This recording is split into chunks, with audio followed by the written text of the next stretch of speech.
Hi, welcome to China Uncensored. I'm your host, Chris Chappell. Before starting China Uncensored, I worked as a scriptwriter for a show called Journey to the East, a TV documentary series about traditional Asian culture and the people carrying it on today. Unfortunately, the show was scrapped before ever making it on air. Not long ago, I posted one of the never-aired episodes, The Truth Behind Traditional Chinese Kung Fu. The response to that was so incredible that I decided to post more. This one is about traditional Japanese carpentry. Without the use of any nails, they can build temples that last for hundreds of years. It's a fascinating look at a not quite lost art. I hope you enjoy.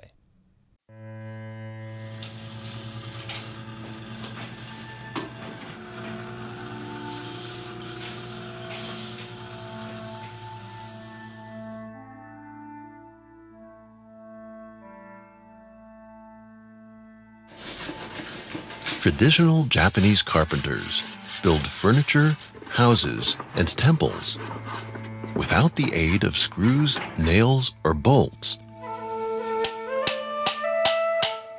No bolts, no nails. Lasts longer. Even Japan, temple tower, 1,000 years is still standing.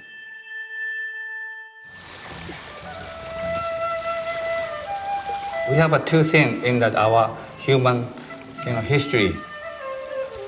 Against nature, with nature. You have to choose either one.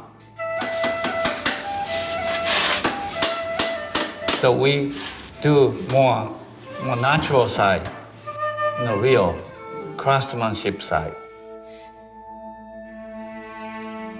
The finished pieces reflect the ancient philosophy of Japanese carpentry that is still alive today.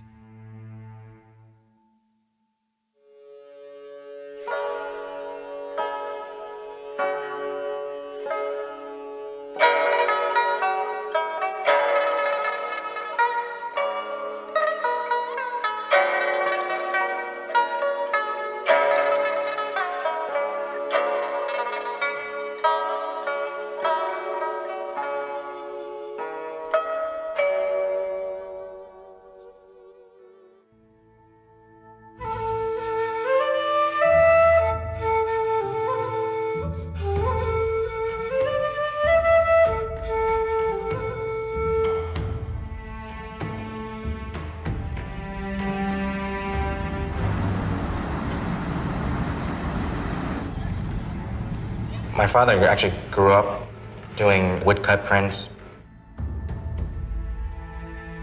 This is something that they did in the old country. They always learned a trade. So some people were farmers, some people were electricians, but he chose woodworking. When I graduate, I have to set it up on my life, where to stay, to work. So I say, oh, this is very easy. I want to get homesick. I want to know home more. If you stay, you don't know too much because you are blind spots. Far away, you can see. So I decided to leave from Japan to somewhere. Hisao Hanafusa has been working with Japanese carpentry for over 50 years. With his son, he now runs Miya Shoji, a traditional Japanese carpentry workshop in New York. One day I was walking on 17th Street and I saw their beautiful tables inside. And I went in to look. And I said to him, I met Mr. Hanafusa, and I said, one day I'm going to own one of your tables. And of course, being a good salesman, he said, why not now? And when I met Ken, my husband, and we decided we would start another life together. We both wanted to change the way we were living. I wanted to simplify, I just wanted to simplify my life. All the pieces in Hanafusa's showroom have been handcrafted using traditional Japanese techniques. The pieces of lumber have also been individually selected by Hanafusa and his son.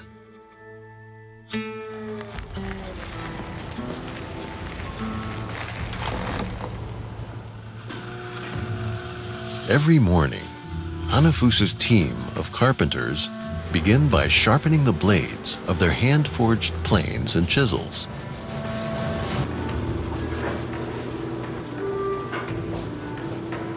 Caring for these hand tools takes almost as much time as using them.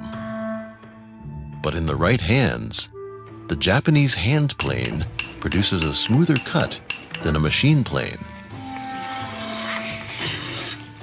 As the blade passes through these shoji screen beams, it cleanly slices off thin ribbons of wood.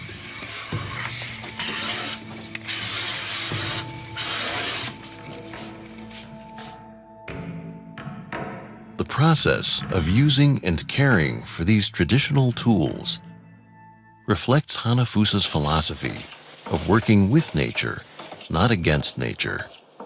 We have two things in that our human history: against the nature, with nature. You have to choose either one. When I was a kid, study Industrial Revolution, fantastic stuff, but that kills all the craftsmen, all the personal, individual talent, they kill. So we do more natural side, real craftsmanship side. That's we're still doing it. Some people say stupid.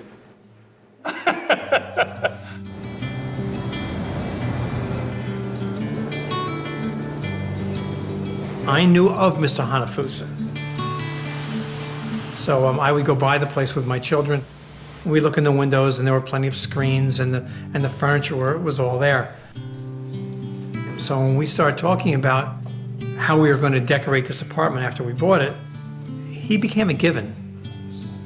What we did initially was go to Mr. Hanafusa's workshop, and we chose the piece of lumber we wanted for the table. The wood carpentry in the past, the wood within the area, would actually dictate what the actual carpenter can make. We actually practice the same thing here, where wood in the area we collect would dictate what the actual client can actually have.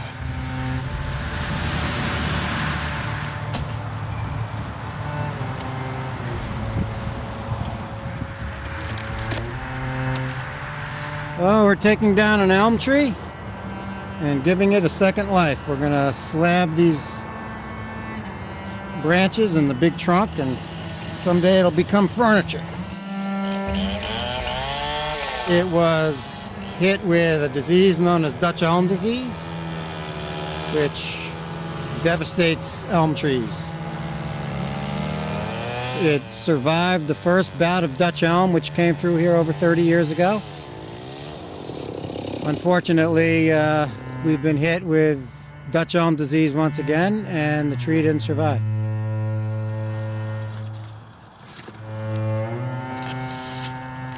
This tree is approximately 300 years old.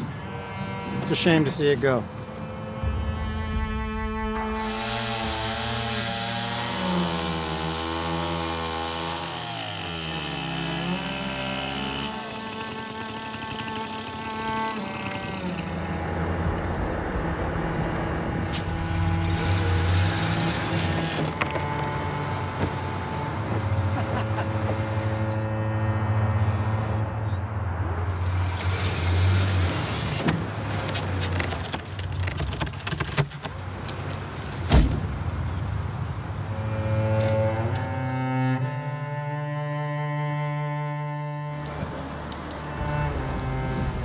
This is real specialty work.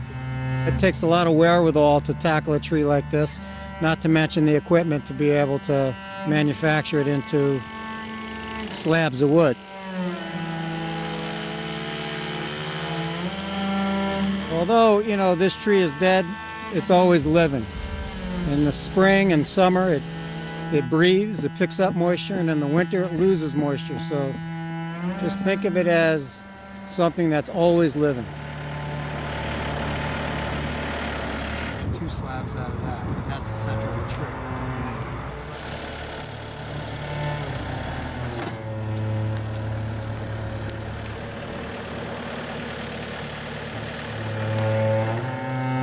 Yeah, here's your table. Take it to the museum. Right?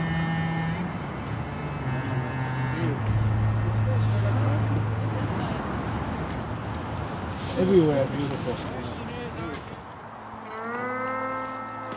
After the tree has been milled into slabs, it has to go through a drying process for many years before it is ready to be made into furniture.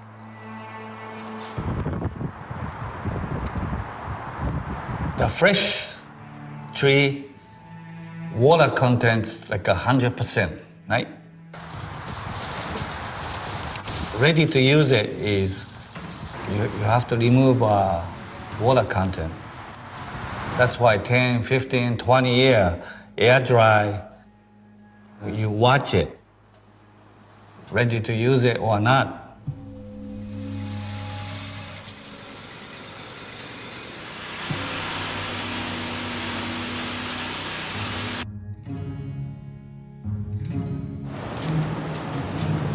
By the time the wood first hits the cutting bench, it is already nearing the end of its journey.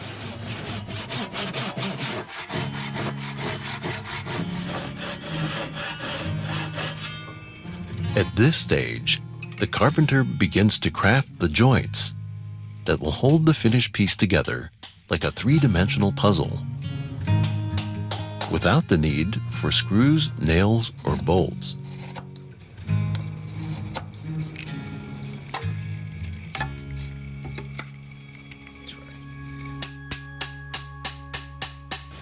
The joints must fit together perfectly, which is all the more difficult to achieve when using hand saws and chisels instead of precise electric tools. These butterfly joints will prevent the crack in this tabletop from spreading.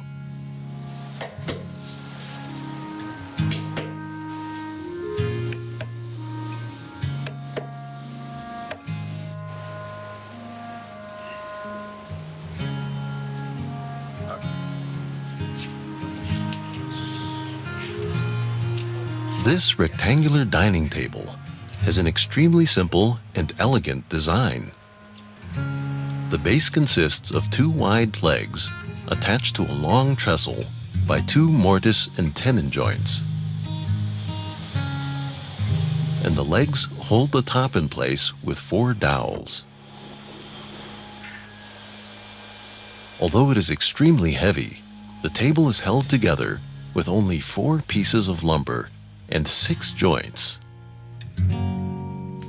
New construction is usually with nails, bolts, screws, but we still actually use joinery, which would be wood and wood expanding and contracting with each other.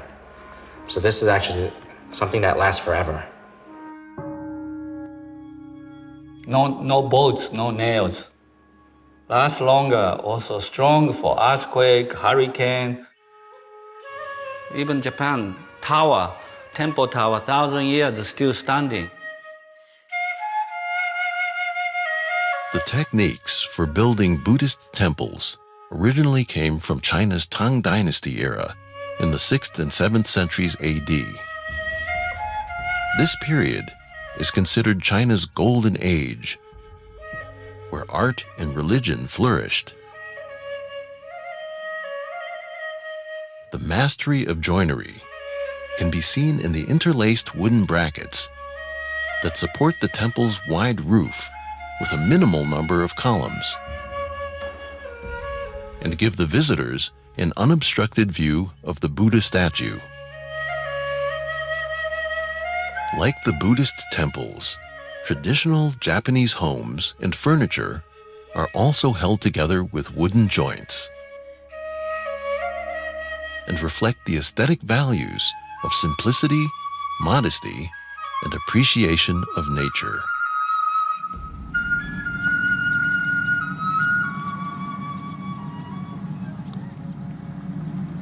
Designing in a Japanese fashion or wanting to live that life entails a certain quest for simplicity.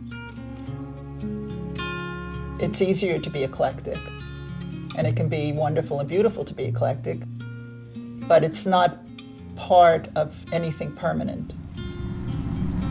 The Japanese design is what it is.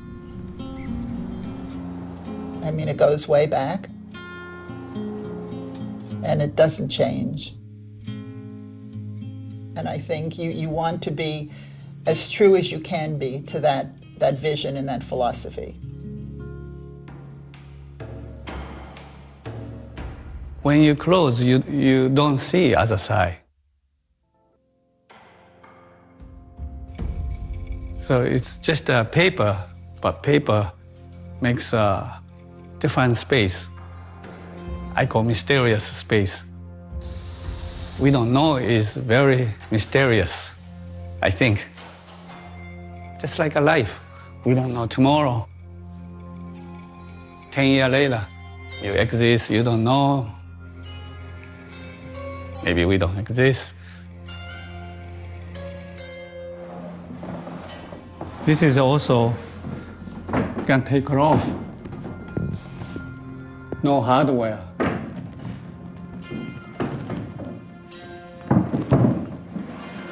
Gravity sliding. Wood frame, shadow groove, deeper groove, no hardware. Chopstick, knife and fork, that's different. Bottom of the door or screen, bottom of the tree. Tree grows this, tree don't grow upside down. So this is all same tree grow. So it doesn't warp. If you upside down, mix it, they warp. This is basically with nature, not against the nature process. The shoji screens, they offer a really wonderful diffused light. It offers us serenity. It's like our sanctuary when we come here. And I think that's in part because of the shoji screens.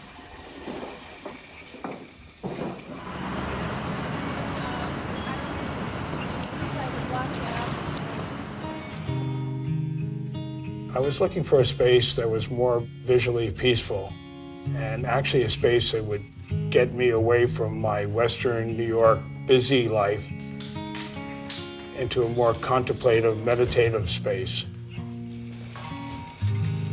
My current apartment was almost the opposite. I've been collecting American ephemera stuff for about 30 years, so it's all over my apartment. And if you go into the Japanese apartment, there's absolutely nothing that's visible or discreet.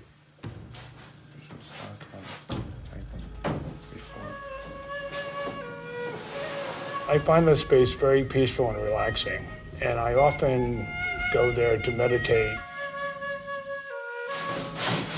You close the shoji screens, and all of New York is now disappeared.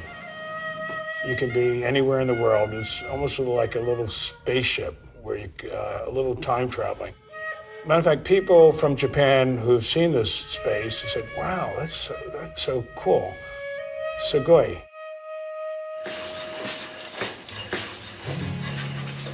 Once all the joints have been carved and fitted together, the pieces are hand-planed to a flat, smooth finish.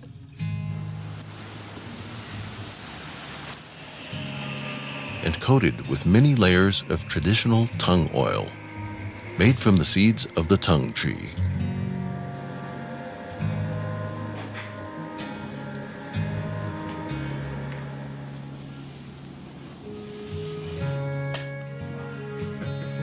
The finished table is then assembled.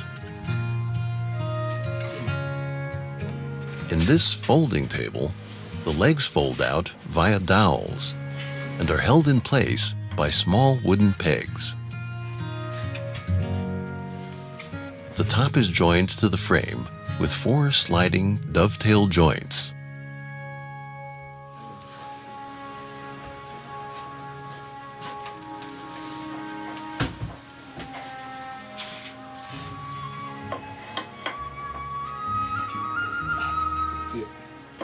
The genius of the table lies in the flexible wooden beam that holds the legs securely open or closed with the help of joints on the base and legs.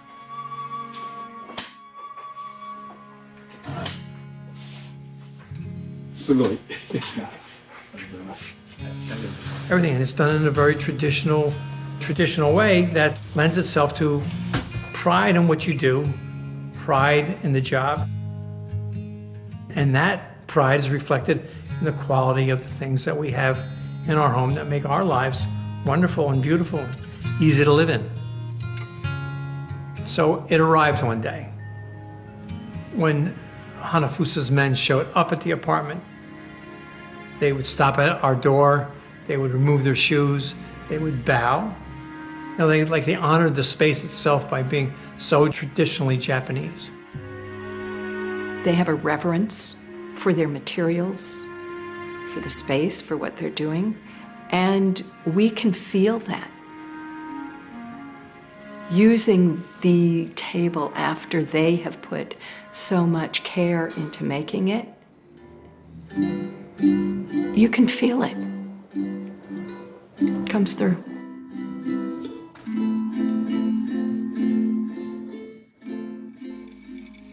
I can't say why I chose the Japanese. That's why I think it's something in me that came from some remote place. I can only think that if there were an afterlife, then perhaps I was Japanese in some other culture, because it really comes from something very innate. Hanafusa is really a philosopher.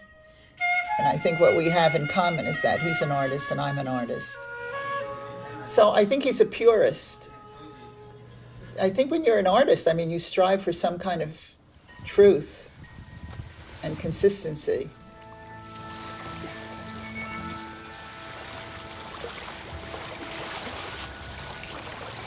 The concept of beauty in traditional Japanese design is different from that in the West. Subtle imperfections and signs of age or weathering are prized. They inspire the viewer to contemplate the passage of time and the imperfect nature of life.